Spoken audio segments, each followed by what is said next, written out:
So whenever there's like a high profile case in the news, wherever it may be, a lot of people will say, "Oh, the justice is not being served, or whatever." But from my point of view, and correct me if I'm wrong, our system is not based on justice; it's based on adversarial system, right? It is based on it's an adversarial system, And most people don't understand that. and it's an adversarial system that is not necessarily based on justice. It is an adversarial system that is based upon law and procedure.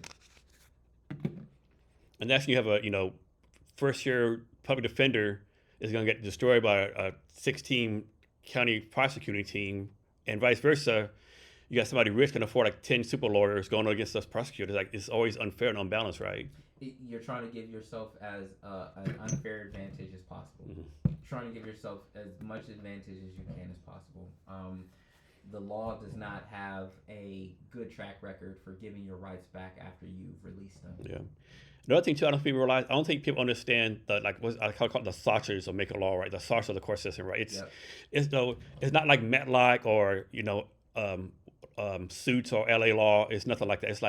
It's like dirty, nasty, like gross In an orderly mechanics. fashion. Yeah, In an orderly fashion, it doesn't move they fast. will screw you. They will screw you from here to kingdom come, and if you don't know what your actual rights are, man, you're gonna be in a world of hurt, in a Yeah. world of hurt. And that's one of the things that inspired me about going to law school is because bruh, like there's no way,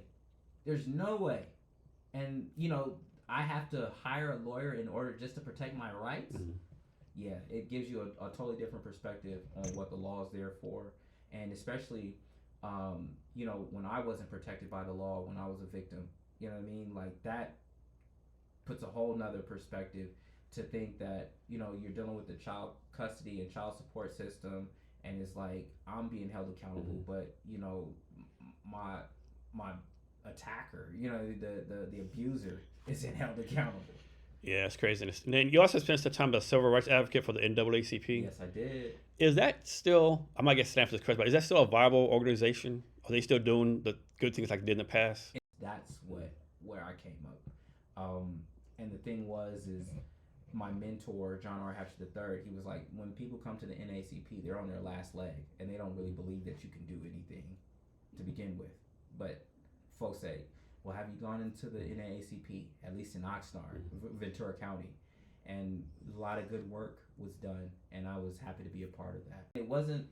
It, man, it wasn't until, sheesh, golly, it's like that's the great part about having great mentors and then having therapists and focusing on your mental health to get yourself together to help you shift. Yeah. You know what I mean?